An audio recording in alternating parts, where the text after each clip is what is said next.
Fala pessoal, tudo bem? Sou o professor Gustavo e pessoal, vamos dar sequência aí na nossa aula número 3 sobre transformadores, né?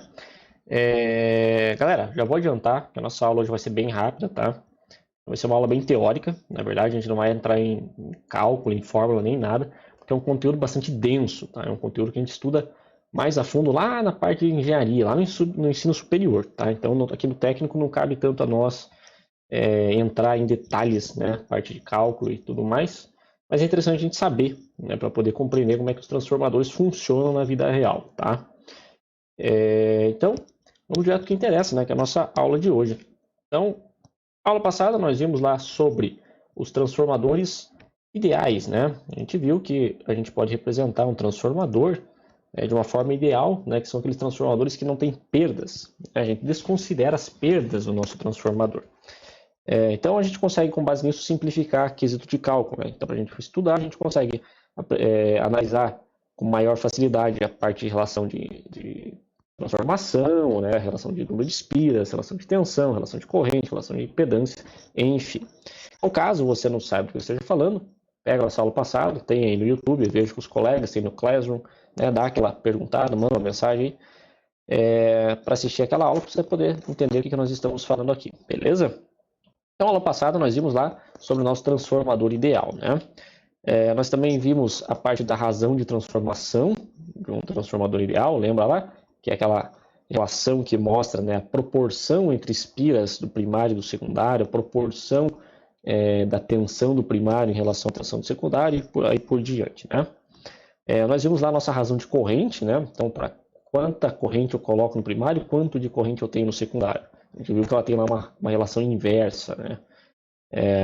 Vimos também a parte de eficiência do transformador, né? Como é que a gente calcula para saber se um transformador é eficiente ou não, se a gente está aproveitando toda a potência dele, possível ou não, né? No transformador ideal, a eficiência, né, já que a gente não tem perda, seria de 100%, mas na prática isso não acontece. Então a gente consegue calcular a eficiência, o rendimento do nosso transformador, tá? E nós vimos lá também a nossa razão de impedância, né, que é a relação entre as cargas, como é que eu faço lá o casamento entre cargas para poder aproveitar ao máximo o nosso transformador. Beleza? Então, aula 3, né? Aqui já tem um erro, como sempre. Eu sempre esqueço de trocar isso, então aula 03, tá? Então, nós vamos falar aí sobre os transformadores reais, tá? Como bibliografia, deixamos aqueles mesmos livros de sempre, né? Recomendo uma leitura aí, são livros que não são pesados de se ler, são livros bem legais para quem tiver mais interesse em aprender sobre transformadores, tá? Galera, então falando um pouquinho lá sobre o transformador real. O que é um transformador real, né? Então, que a gente viu aula passada, o transformador ideal, ele não tem perdas, ele apenas converte toda a potência que eu preciso, tudo que entra de potência ele entrega na carga, né? Ele apenas trabalha lá com as relações de tensão, ele eleva, rebaixa, ou eleva a corrente e rebaixa a corrente, né? Enfim, tá? Só que na prática isso não acontece, né? A gente sabe que a prática é bem diferente da teoria. A teoria é tudo bonito, o papel aceita tudo, né? A prática já não é assim que funciona, tá? Então, na prática, o nosso transformador real, tá? Então, por isso se chama de transformador real, é um transformador que existe, que a gente pega e trabalha, né? O palpável que a gente vai trabalhar, ele tem perdas, tá? Então, infelizmente, não existe nada ideal. Seria utópico falar que existe um transformador ideal. Então, o nosso transformador real ele vai ter perdas que vão fazer com que o meu transformador não tenha um rendimento de 100%, né? Quais seriam essas perdas, tá? Então, as perdas do nosso transformador real, a gente pode ter lá perdas no cobre, tá?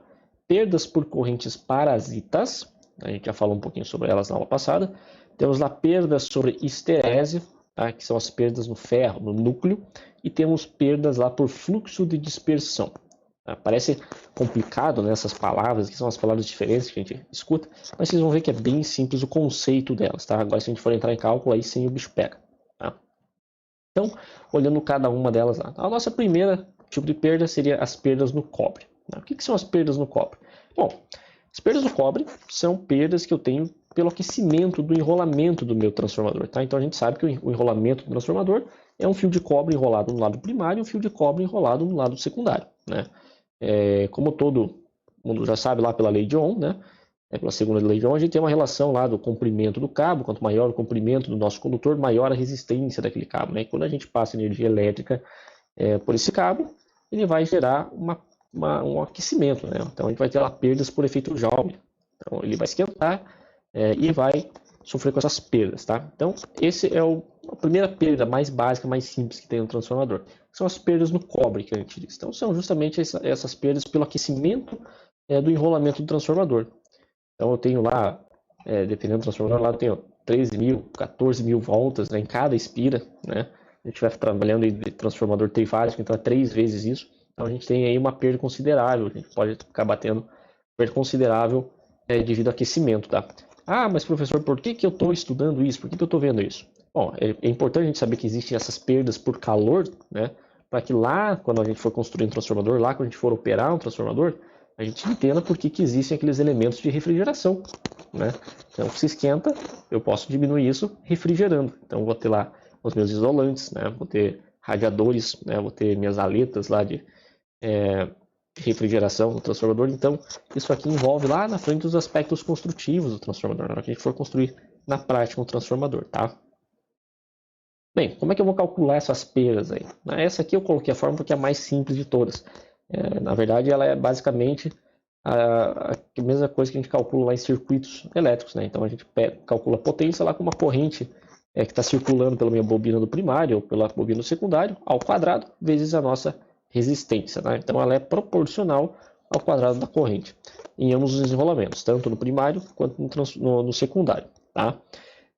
Então lá no nosso circuito equivalente, a gente viu lá na aula passada o circuito equivalente de um transformador ideal. Na verdade era só as duas espiras acopladas de forma magnética, né? Então agora aqui no transformador real eu começo a incluir no meu circuito equivalente essas perdas, tá? Então eu posso representar, posso usar elementos lá da eletrônica que a gente já conhece em análise de circuitos para representar essas perdas, tá? Nesse caso, as perdas no cobre a gente vai representar lá usando um resistor, tá? Então a gente pega um símbolozinho do resistor e isso ali a gente usa para representar essas perdas no cobre, tá? A parte resistiva dos enrolamentos, tá? Nossa segunda perda, tá? Aliás, nossa segunda perda, né, são as perdas por correntes parasitas, né? As correntes de Foucault, tá? Aqui a gente fala corrente parasita, tá? A gente pode aproveitar, existe uma maneira de a gente utilizar essas correntes a nosso favor, por exemplo. Aí, quando a gente usa a nosso favor, quando ela é desejável, a gente chama de corrente de Foucault. Até porque ficaria estranho a gente desejar alguma coisa que se chama parasita, né? Fica um negócio meio feio. Então, aqui quando se trata de perdas, a gente fala corrente parasita, né? Quando se trata de ganho, né, a gente fala lá de correntes de Foucault. Então, nos nossos transformadores, nós podemos ter essas perdas aí por correntes parasitas, que também elas vão aparecer no núcleo do nosso transformador e também vão gerar aquecimento, tá? Só que dessa vez da parte ferrosa, né? Da parte do núcleo do transformador. Por que nós não temos lá, foi uma questão de uma das listas, né? Então, por que nós não temos um núcleo maciço, tá? Eu vi que alguns alunos aí erraram a resposta, né? Então, pessoal, a gente não tem um núcleo maciço, de ferro maciço, tá? Justamente por causa dessas perdas, tá? Quando eu coloco um núcleo de ferro maciço, a nossa resistência aqui se torna muito baixa. Então eu tenho uma alta, quando eu passo um fluxo magnético por aqui, eu tenho uma alta indução de correntes parasitas, tá? Então eu gero várias e várias componentes lá de correntes parasitas que acabam gerando um aquecimento excessivo do meu núcleo, tá?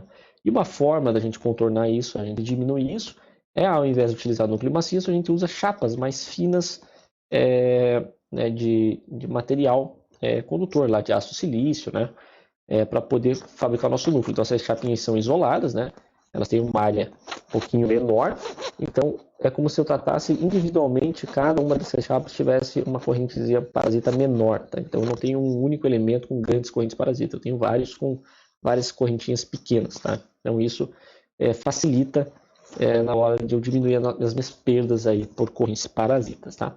Então, perdas por corrente parasita, basicamente, é o aquecimento aí do nosso núcleo, né, por causa dessas correntes.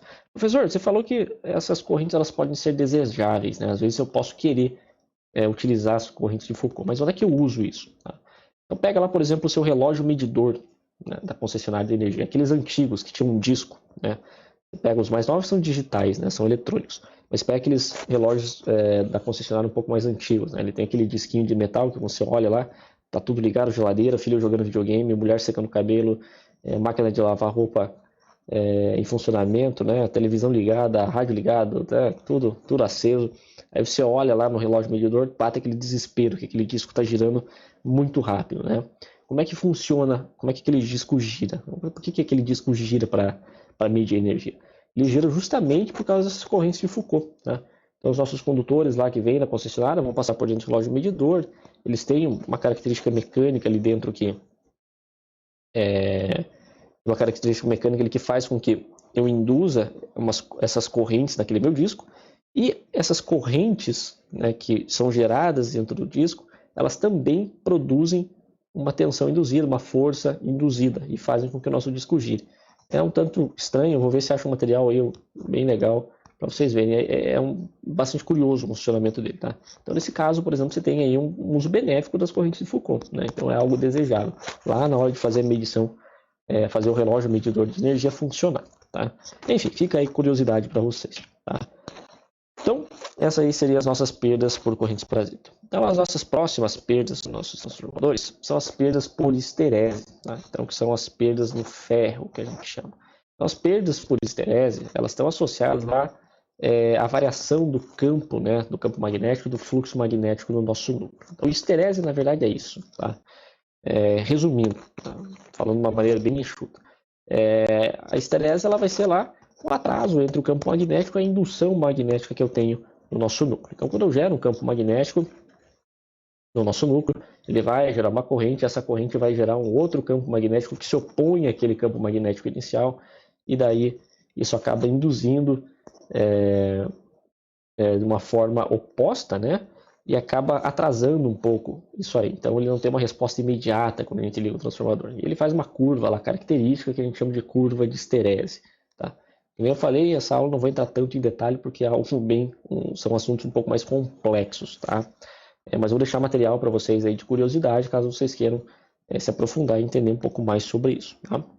Então, basicamente, essas perdas por histerese são essas perdas no ferro lá que eu tenho por causa dessa indução, né? Esse atraso aí entre o campo magnético e essa indução gerada no nosso núcleo, tá? E por fim, nós temos aí nossas perdas por fluxo de dispersão. O que seria fluxo de dispersão? Lembra lá na aula passada que eu mostrei para vocês um transformador, né? O princípio de funcionamento do transformador, acho que foi na aula 1. E lá tinha no enrolamento primário, né? A gente circulou uma corrente pela bobina, que lá gerou um fluxo magnético, né? Variável, que induzia a nossa tensão e a nossa corrente lá no secundário. Tá? Só que nem todas aquelas linhas, né, de fluxo magnético, de campo magnético, elas interagem diretamente no nosso núcleo. Né? Uma parte delas sai para fora e não acaba não atingindo o nosso transformador, o nosso secundário. Né? Então essas perdas ali que são as perdas por fluxo de dispersão. É aquele fluxo magnético que eu não aproveito. Tá? Eu disperso eles aí no espaço, seja lá onde for. Tá?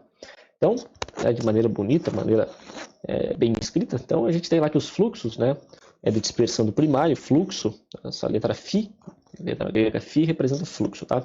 Então, fluxo de dispersão primário, fluxo de dispersão secundário, que escapam do núcleo e passam através de apenas um dos enrolamentos do transformador, são os fluxos de dispersão. Então, esses fluxos, eles dispersam, e produzem uma indutância de dispersão nessas bobinas do primário e do secundário. Tá? Falou um monte de coisa, professor, mas não consegui entender nada. Vamos olhar para o desenho que é mais fácil, né? A gente tem lá o nosso transformador, com o nosso enrolamento primário, nosso enrolamento secundário. Aí eu gero aqueles campos lá, né?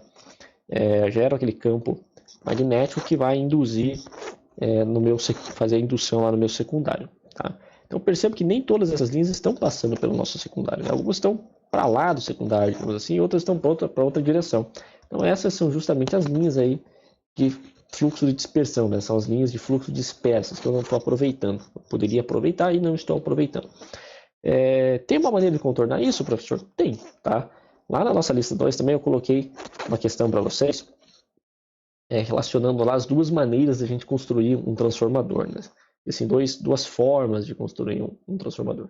Alguns acertaram, outros não, mas eu considerei todas as respostas porque foram bastante interessantes, tá?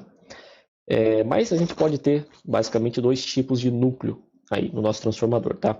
Que é esse núcleo que você está vendo aqui, onde a gente tem um enrolamento em cada lado, né?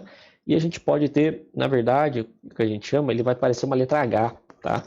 Então o nosso núcleo, nosso primário e secundário, eles estão sobrepostos assim, no meio do nosso transformador, e esse fluxo ele acaba sendo um pouco menor, porque eu aproveito melhor aqui, eu teria outra barra. Deixa eu ver se eu acho uma imagem para vocês, eu acabei não colocando aqui, mas vamos ver se eu consigo encontrar rapidinho no Google aqui para poder facilitar, tá?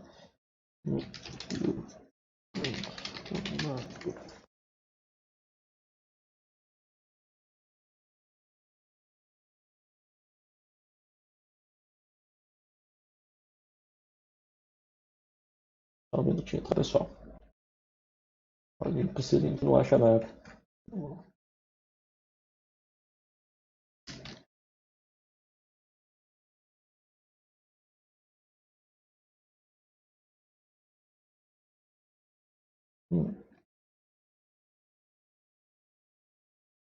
Aqui, achei.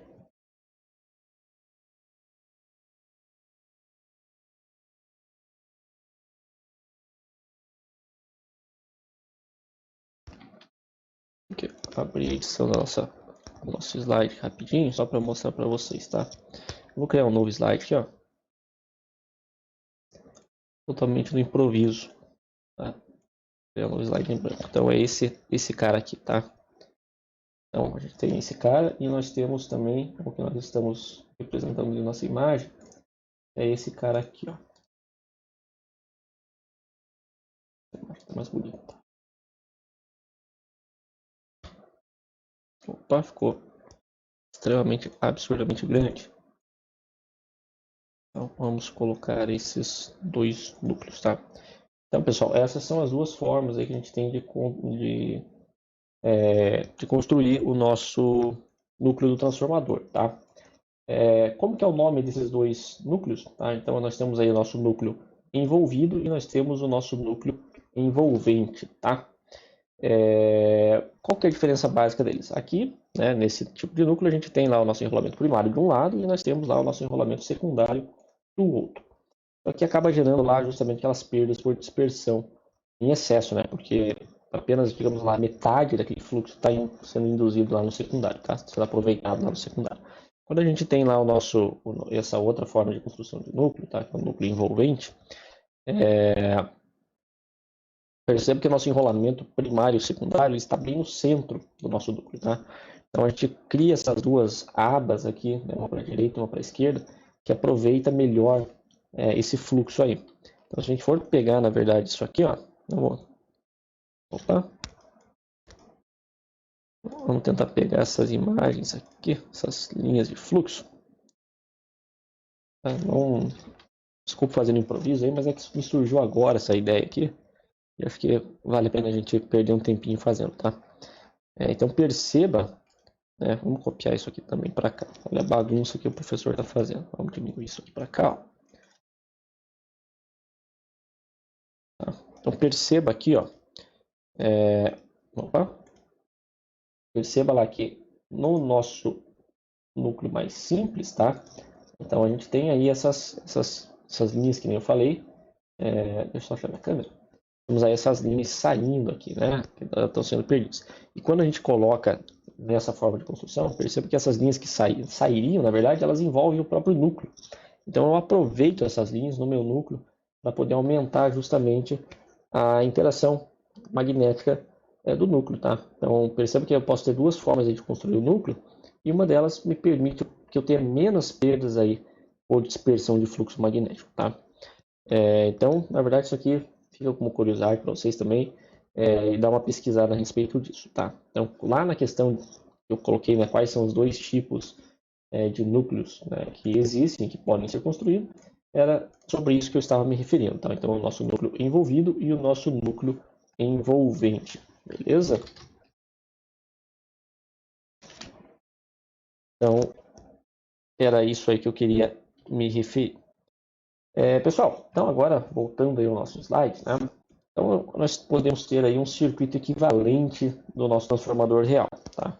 Então no nosso circuito equivalente a gente vai considerar essas perdas agora, tá? Então lá no nosso transformador ideal nós tínhamos lá apenas essa parte, né? Apenas essa componente aqui, cadê meu mostradorzinho? Então nós tínhamos aí apenas essa parte aqui, né? Que era só o acoplamento magnético entre bobina primária, bobina secundária e a relação de transformação entre elas, tá? A partir de agora, já que nós temos essas perdas aí, a gente tem que incluir ela no nosso circuito equivalente, né? Para a gente poder considerar isso na hora de fazer cálculos e na hora de dimensionar o transformador, por exemplo, tá? Então, como é que a gente vai representar isso no nosso circuito equivalente? A gente usa lá os elementos que a gente já conhece de eletrônica, né? Então, resistores e indutores, para poder representar essas perdas. Ah, professor, mas não está usando capacitor? Não está usando. O transformador funciona basicamente com indutores, né? Não tem um capacitor no nosso transformador. Então, a gente vai utilizar indutores, tá? Então, veja lá que a gente tem lá a nossa resistência do nosso primário, tá? Que é justamente lá pela perda do cobre, né? As perdas por efeito Joule no nosso cobre. Então, temos aí uma resistência no primário, que é o nosso R1. Nós temos aí o nosso R2, que seria a nossa resistência do secundário. Tá? Então, a gente tem no primário, a gente tem que ter no secundário também. Né? A perda acontece dos dois lados. Tá? Nós temos aí associado em série, ou seja, né? Ela se soma. Tá? A nossa reatância indutiva do primário. O que, professor? O que é reatância? Né? Reatância, galera. Eu já acho que falei nas outras aulas e volto a repetir para vocês. Tá? Quando a gente trabalha lá com indutores e capacitores, eles têm características, né? Um capacitor armazena energia lá em forma de campo elétrico e um indutor em forma de campo magnético. Tá? Quando a gente aplica isso na corrente alternada, ele se comporta de uma maneira um pouco diferente. Tá? Então nós temos aí 3 tipos de elementos que a gente chama. Né? Nós temos aí os nossos elementos resistivos, tá? Que são os resistores, eles seguem a lei de Ohm lá fielmente. Né? Nós temos aí os nossos elementos indutivos, que são baseados em indutores, são construídos a partir de indutores. Temos lá os nossos elementos capacitivos, né? Que são baseados, né, no funcionamento do capacitor. Tá, professor, onde é que você quer chegar? Bom, na corrente alternada, quando a gente vai analisar esses caras, a gente tem que partir lá para os números complexos. Tá? Então, apesar do nome assustar, né, números complexos, o cálculo é bastante simples. Tá? Então, na verdade, não exige tanto aí nessa nossa parte matemática. Então, o problema aqui é que não dá tempo da gente entrar nesses detalhes. Né? Seria legal se a gente pudesse falar sobre os números complexos, mostrar essa parte, mas a gente não tem tempo hábil para isso. Né? Mas quando a gente começa a trabalhar corrente alternada com indutor e capacitor, eles trabalham em outro plano, que a gente chama, né? O plano dos números complexos. Então, na verdade, as nossas impedâncias, né? Impedância seria a nossa resistência num circuito em corrente alternada, ela é composta lá pela nossa parte resistiva, a nossa reatância indutiva e a nossa reatância capacitiva. Tá? Nesse caso, a gente não tem reatância capacitiva, a gente tem apenas reatância indutiva. Então, a nossa impedância, ou seja, a nossa carga em ohms, tá? Ela vai depender da nossa parte resistiva e da nossa parte indutiva. Okay? Então, lembra lá, reatância, falando de uma maneira simples, tá? Generalizando, né? É como se eu dissesse que a reatância, tanto indutiva quanto capacitiva, ela é a resistência do meu indutor ou do meu capacitor. Tá? Eu boto entre aspas resistência, porque a resistência ela é do resistor. Tá? Mas a gente faz uma analogia aí para o capacitor e para o indutor. Beleza? Então, essas perdas aí, né, de resistência do primário, reatância do primário e do secundário vão representar lá nossas perdas no cobre. Tá? E aí nós temos aí nossas resistências de magnetização, tá? E nossa reatância indutiva de magnetização, que são as nossas perdas aí, questão de núcleo e questão de esterese, tá? A gente não representa isso do lado do secundário, tá? Porque apenas de um lado já é suficiente, porque isso aqui está atrelado ao núcleo, tá? Não está atrelado ao lado da bobina, beleza? Então o nosso circuito equivalente acaba ficando dessa forma. Então todas aquelas perdas que eu tenho ali eu considero, agora eu represento dessa maneira no nosso circuito equivalente, tá? Pessoal, nossa aula aí é hoje, tá? É isso, aliás, é hoje, claro que é hoje, né? Nossa aula é isso, tá? Eu não vou, como eu falei no início, eu não vou entrar em detalhes matemáticos, eu não vou entrar em detalhes de cálculo, porque senão a gente vai ter que passar justamente lá para os números complexos, né? E daí começar a fazer um monte de contarada lá e converte para número real e converte para número imaginário, e daí começa a se arrastar mais do que deveria, tá? Caso sobre um tempinho lá no final do segundo semestre, talvez dê pra gente voltar aqui pra gente dar uma olhada nisso. Mas acho que não é o nosso foco principal. Né? Isso aqui deixa lá para quem está fazendo engenharia, que é um cálculo um pouco mais denso. Né? Mas de qualquer forma, eu estou deixando para vocês aí no Google Classroom um material de apoio lá, é de nível superior, é um material bastante denso, tá? mas que mostra justamente toda a parte de cálculo aqui das perdas, né? Essa parte de cálculo com números complexos, essa parte de cálculo do circuito equivalente, tá? Então fica aí de curiosidade para vocês. Não são obrigados a assistir, mas quem tiver interesse, né? Quem quiser se aprofundar, ou pelo menos ter uma ideia da onde é que a gente está se metendo, né? Então fica ali um material de apoio para vocês, beleza? Então, pessoal, ficamos por aqui, tá? E qualquer coisa, dá aquele grito, né? Entre em contato aí que a gente corre para tirar as suas dúvidas, tá bom? Então, tenha uma boa semana e até a próxima aula. Fui!